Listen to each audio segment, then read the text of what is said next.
Hello everyone, today I will be talking about the journey of pregnancy, starting with how the fetus develops, how your baby is monitored throughout, and any tests or screening processes that are involved. While pregnancy is an amazing experience, everyone's experiences are different, and it is important to understand the risks. We will be discussing terminations and any surgical interventions that may be needed. Fertilisation happens when a sperm cell meets an egg cell in the fallopian tube, and this forms a zygote, a single cell organism. The zygote starts dividing rapidly into more cells through mitosis. This forms a blastocyte, which travels to the uterus and implants in the lining and continues to divide. The placenta begins to develop as well, which carries oxygen and nutrients from the mother to the fetus and waste materials from the fetus to the mother. By the 4th week, the embryo is around the size of a poppy seed. The embryo is developing within the amniotic sac, which cushions and protects the fetus. During this time, organs and vital systems are starting to form, like the heart and major blood vessels. Small dents form so the ears and eyes can develop, and small buds are developing that will soon become limbs, and the body begins to take on a C-shaped curve. By the end of the 8th week, major developments have taken place. The buds are developing into the early formation of arms, legs and fingers. Facial features are developing and the brain and spinal cord is growing. This marks the transition from the embryonic stage to the fetal stage. There has been rapid growth and development during the embryonic stage. By the end of the 12th week, the fetus has more distinct features like the nose, mouth and ears, making it more human-like. Even though the eyes remain closed, the eyelids have started to form. The circulatory, digestive and urinary systems are also working, and the liver produces bile. The fetus can drink the amniotic fluid and urinate this out. During the second trimester, the fetus's skin has begun to thicken, vocal cords form, and external genitals are developed, allowing the baby's gender to be revealed via ultrasound. As the ears are developing, the fetus can now hear sounds like their mother's voice. The lungs are starting to develop air sacs. The fetus is covered in vernix, which is a substance to protect the skin from abrasions. The fetus is also covered in lagnigo, which keeps the fetus warm and adds another layer of protection. By week 21, arm and leg movements are coordinated so the mother may be able to feel the fetus's movement. The digestive system has now begun to work as well. Between weeks 24 to 28, the lungs are immature and they would not work outside the uterus. But they do begin to make surfactant that aids in breathing after birth. The fetus can open and close their eyes. During the 3rd trimester, the fetus gains weight quickly and grows rapidly. At this time, the brain develops very quickly and the fetus can see and hear most stimuli. The fetus can control its body temperature and the fetus will be moving around lots, stretching and kicking. The fetus's bones are becoming harder, but not the cranial bones, as these need to be soft to move into the birth canal. The vernix which was protecting the fetus becomes thicker. As this thickens, the lagnigo gradually disappears. At week 35, it is now getting tight in the amniotic sac as the fetus's limbs have become chubbier. At week 40, with all vital organs ready to function outside the womb, the fetus is considered full term and ready for delivery. Ultrasound scans are a non-invasive imaging technique that uses high-frequency sound waves to create real-time images. These are used to assess the development of fetuses in the womb. They are used to detect abnormalities and monitor progress. There are 2 types of ultrasound: an external ultrasound and an internal ultrasound. An external ultrasound is carried out in a dimly lit room. Ultrasound gel is put onto the mother's tummy and then a probe is moved over the mother's tummy. This scan is used to check for fetal growth, assess amniotic fluid levels, detecting abnormalities and observing movements and multiple pregnancies. It can detect problems with the heart, lungs, kidneys and other organs, and you were usually offered this scan at 12 weeks and 20 weeks. An internal ultrasound is when a thin probe is inserted into the vagina. This is to get a clearer view of the cervix and uterus. These scans usually happen early on in pregnancy. This scan confirms the heartbeat, can detect ectopic pregnancies, check the placement of the placenta and monitor the cervix. This gives us more detailed images during early pregnancy, and these are very useful when the external ultrasound scans are unclear. A Doppler ultrasound is a type of ultrasound that measures blood flow in the umbilical cord, placenta and major fetal blood vessels. Like other ultrasound scans, a gel is put onto the tummy and a handheld device emits sound waves. These sound waves bounce off moving blood cells, which allows professionals to hear the heartbeat, but also measure the speed of blood flow. This scan can assess the fetus's heartbeat, circulation and detect blood flow issues. These scans are usually only offered to high-risk pregnancies and not offered routinely. During pregnancy, the fundal height is the distance from the pubic bone to the top of the uterus, and this is measured after about 20 weeks of pregnancy. This is to measure the development of the uterus. This is a simple and non-invasive method which helps with finding if the baby is growing too slowly or too quickly. Measuring the amount of amniotic fluid and any growth restrictions. This is measured in centimetres and matches to the number of weeks pregnant the mother is, although this can vary between individuals. This is not to be used as a diagnostic tool, but can lead to further testing such as ultrasounds. Variation between fundal height and gestational age is normal and doesn't always mean we should be concerned.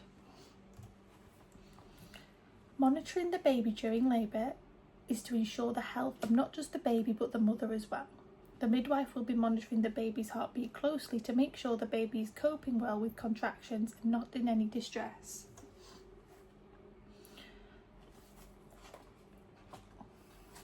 During the first stage of labour, the midwife will listen to the baby's heartbeat at least every 15 minutes, and then during the second stage of labour, the midwife will listen to the baby's heartbeat every 5 minutes up until the baby is born. This is called intermittent auscultation. This includes using a small handheld device to listen to your baby's heartbeat, called a Pinard stethoscope. It is a non-electrical device which is placed on the mother's tummy for the clinicians to listen into. A midwife can also use a handheld ultrasound machine called a Doppler. This uses sound waves to measure the baby's heart rate. Both methods are usually used when the pregnancies are healthy and low risk. These methods allow the mother to move around during labour. These are most likely used in pregnancies when the baby or mother is at increased risk due to factors like diabetes, infection, raised blood pressure, heart or kidney problems, or any bleeding from the vagina, and many others. This uses a cardiotocograph machine and it has 2 receivers. These receivers are straps and they are fastened around the mother's tummy. One monitors the baby's heartbeat while the other one monitors the frequency of contractions. The mother may be advised to consider using a fetal scalp electrode.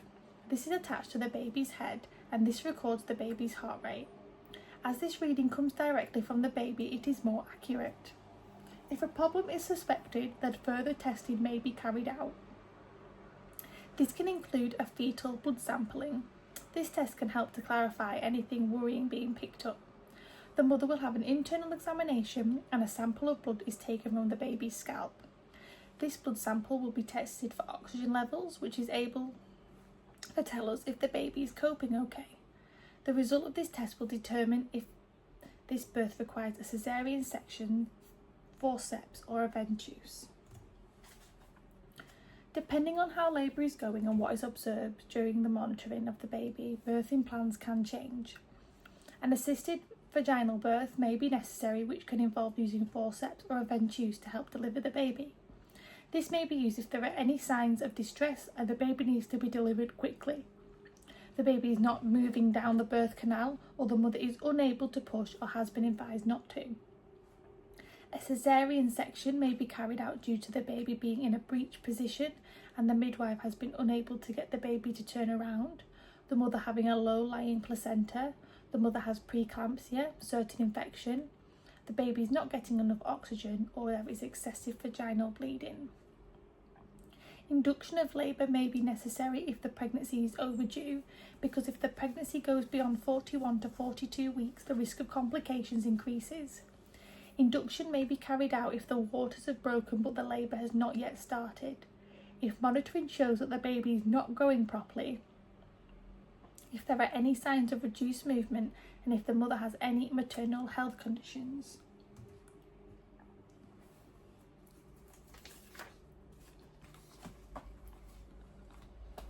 Screening processes are available to find how likely it is that your baby may have Patau's, Edwards or Down syndrome. There is a two-part test known as the combined screening, which are usually done at the same time and is done between the 10th and 14th week of pregnancy. First, the mother has a blood test and then an ultrasound scan, which is used to measure the amount of fluid around the back of the baby's neck. This is usually checked on the mother's 12-week scan. If the mother is more than 14 weeks pregnant, they will be offered the quadruple test. This requires a blood test when the mother is between 14 and 20 weeks pregnant. The baby can also be checked during the 20-week scan. This screening test will give one of two results, a higher chance result or a lower chance result. If your screening tests come back as a higher chance, then there will be more tests that can be given for a more definitive answer. If a mother decides to have further testing, there is a test called a non-invasive prenatal test. This is another blood test, but this is more accurate than the combined screening. During pregnancy, some DNA from the placenta goes into the mother's bloodstream. This blood test checks for increased levels of DNA from chromosomes 21, 18 and 13. If higher levels are detected, it suggests a higher chance of the baby having a syndrome, and further tests will be offered. Chorionic villus sampling and amniocentesis can be done to give more certain answers. Unlike the other tests, these are more invasive and carry risk of miscarriage. CVS can be offered from 11 weeks of pregnancy, where amniocentesis is performed between the 15th and 20 weeks of pregnancy. There are two types of CVS procedures, transcervical and transabdominal. During a transcervical procedure, a tube is put through the cervix into the placenta to get the tissue sample, and during a transabdominal procedure, a needle is inserted through the abdomen to take a tissue sample from the placenta. Once the tests are complete, the chromosomes found will be counted and show if the baby has a chromosomal condition. Sickle cell disease is an inherited blood disorder which affects the red blood cells, making them shape differently. All pregnant women in the UK are offered a screening for sickle cell as part of their routine care. It is especially important for women with African or Caribbean family backgrounds, as they are more likely to be carriers. The screening process is a blood test which is usually done before 10 weeks. This is done early on in pregnancy, so this gives us time for the mother to discuss their options and make informed decisions. If the mother is found to be a carrier, then the father will be tested too. If both parents are found to be carriers, then there is a 25% chance the baby will have sickle cell disease, a 50% chance the baby will be a carrier, and a 25% chance the baby will not be affected. If both parents are carriers, then chorionic villus sampling and amniocentesis will be offered to check the baby's genes. During this time, there is a chance of miscarriage, and it is up to the mother if she wishes to proceed with this time. Fetal anemia is when a baby's body has not got enough red blood cells. This can be caused by conditions like Reye disease, infection of blood disorders. Some symptoms of this can be mild or severe but can cause heart failure. Fetal anemia can be found with several ways during pregnancy. If your baby has reduced movement, this may be a sign your baby needs assessing. Blood samples are taken from the mother to check for antibodies that may attack the baby's red blood cells. A Doppler ultrasound scan can be used, as this can detect increased blood flow, which is a sign of anemia. Amniocentesis may be performed, which is when the amniotic fluid is retrieved and tested. If a baby does require treatment for this, then an interim blood transfusion will be offered. This is where blood is transferred directly into the baby via the umbilical cord. If the mother is more than 26 weeks pregnant, this procedure will need to take place in an operating theatre, as professionals may need to deliver the baby by emergency C-section if the baby becomes unwell during this. This next section, I'm going to discuss some sensitive topics. It's important for new parents to know that pregnancy does not always go to plan, and being prepared for this is important too. By understanding the options and possible situations, this can help parents to make informed decisions. This information is being shared with nothing but respect and no judgment. Medical termination is when a pregnancy is ended early using medicines. This is done by taking 2 pills, mifepristone and misoprostol. This can usually be done up to 10 weeks at home, but up to 24 weeks when the patient will be needed to be clinically supervised. Mifepristone stops the hormone progesterone, which is needed to support pregnancy. Misoprostol is taken 24 to 48 hours later, which causes cramping and bleeding to empty your uterus. 4 to 6 hours after taking the second medication, the pregnancy should begin to come out of the vagina and pass away. If the pregnancy does not come out quickly, you may need more medication. Surgical termination happens after the 10th week of pregnancy. Surgical termination is when the pregnancy is removed through your vagina. This can be done using local or general anaesthetic or a sedation medication. To ensure the procedure is as safe as possible, the cervix will need to be prepared. A tablet is given to place into the vagina to soften the cervix. Depending on how many weeks pregnant the mother is, there is different surgical procedures. If the pregnancy is before 15 weeks, then the pregnancy can be removed by a vacuum aspiration, which is a suction method. This procedure takes around 10 to 15 minutes and involves a gentle suction to clear away any pregnancy. The patient will have time to ask the doctor any questions they may have, and a nurse will be with them for their support. The doctor will insert a tube which goes through the cervix into the uterus. The uterus will then be emptied with a gentle suction. If the patient is awake, they may feel cramping. The patient is usually able to go home the same day, and the bleeding is normal for up to 10 days after. If the pregnancy is between 14 and 24 weeks, then dilatation and evacuation can be performed. This involves using instruments called forceps and suction to remove the pregnancy. Before this procedure, cervical preparation will need to happen, and this procedure takes around 10 to 20 minutes. When a fetus dies before 24 weeks of the pregnancy, this is known as a miscarriage, and after this time it is known as a stillbirth. Miscarriages are very common, and around 1 in 5 pregnancies will miscarry within the first 12 weeks. However, this does not make it any easier. Symptoms include bleeding from the vagina, pain or cramping, fluid passing from the vagina, and a fast heart rate.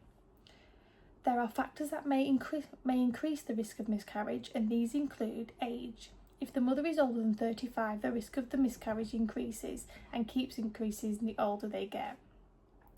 If mothers have had past miscarriages, if the mother has any long-term conditions, smoking and taking drugs can increase the risk of miscarriage, being under or overweight, having uterine and cervical issues, and genetic conditions. Most miscarriages happen in the first trimester and are not caused by anything the mother did or didn't do. A miscarriage can be very upsetting, and you and your partner may need counselling or support. Sometimes after a miscarriage, the pregnancy tissue does not pass entirely, meaning this stays in the uterus afterwards. If this happens, then medical professionals will discuss what is the best decision to make. Expectant management. This is when the patient waits for the tissue to pass naturally. This happens when the woman miscarries and is in the first trimester and can take to 7 to 14 days to pass naturally after the miscarriage has happened. Medical management. This is when someone takes medicine to help the tissue pass. If a woman does not want to wait for this to pass naturally, then taking medicine is an option. Surgical management. This is when the tissue is removed surgically. In some cases, when women are experiencing continuous heavy bleeding, evidence of infection, or the first two options have not worked, then surgery may be necessary. Thank you for listening.